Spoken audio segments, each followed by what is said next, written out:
I am the Tofu Golem. Please enjoy the video. You start by verifying the essentials. Update Windows, sign into the Microsoft account, and confirm date, time, and region match your location. Once done, free at least 1 GB of disk space and restart the PC so cache is clear.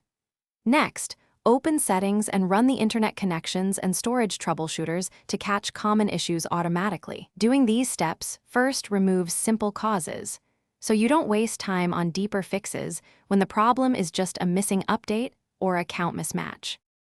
Now you tackle the store itself. Run WS Reset. exe to clear the store cache. This often fixes failed installs. Next, open Services and make sure Windows Update and Microsoft Store Install Service are set to manual or automatic and are running. Restarting them helps.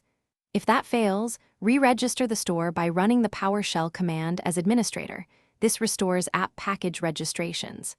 After re-registering, reboot to apply changes. These steps repair corrupted caches and service states that commonly trigger error. Finish with advanced repairs.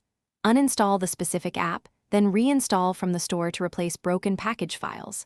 If the store still errors, run System File Checker, sfc/scano, and then dism restore health commands to repair system components.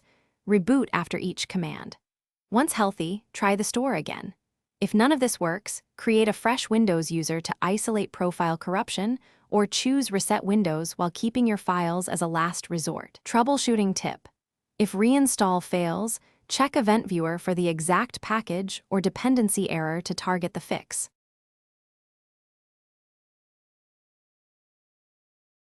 Thanks for watching. Consider subscribing if we helped you today.